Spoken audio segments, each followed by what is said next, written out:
பர்சனலா எனக்கு வந்துட்டு ரஜினி படங்கள் ரொம்ப பிடிக்கும். ஓகே. சூப்பர். ஐ ஐ எனக்கும். லவ் ம். ரஜினி. ஸ்டைல்ஸு, மாஸு அது எல்லாமே எனக்கு ரஜினியோட எமோஷனல் சீன்ல அவர் பெர்ஃபார்ம் பண்றது. அவர் இப்படி ஏதாவது சொல்ல இது பண்றது, கண்ண இப்படி கலங்குறது, எல்லாமே வந்துட்டு சும்மா இன்னைக்கு மீம்ல பார்க்கும்போது ஜாலியா இருக்கு. ஆனா நான் போய் அந்த படத்த பார்த்தா திரும்ப எனக்கு மெல்ட் ஆவுது. ஸோ இதெல்லாம் எனக்கு ரொம்ப ஒரு ஒரு டீப்பான இம்பாக்ட் குடுத்திருக்கு. ஸோ அந்த மாரி ஒண்ண நான் எக்ஸ்ப்ளோர் பண்ணணும்னு எனக்கு ஆச.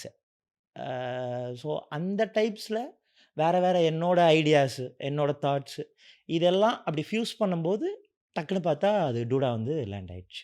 Okay, okay. இது வந்து once the project was put into place நீங்க இது சார்ந்த ஒரு கதை உருவாக்கப்பட்டதா? No, no, not no, really. No, no, okay, no, no, okay. No. It நான் வாஸ்ன்ட் லைக் தட். பெர்சனலா ஆ அண்ட் அந்த ஸ்கேலுக்கும் அது பொருத்தமாக இருந்துச்சு. அ அதான் அது வந்துட்டு என்னன்னா, ஜஸ்ட்டு பென் இருக்கும்போது ஒரு ஒரு தைரியம் வரும்ல.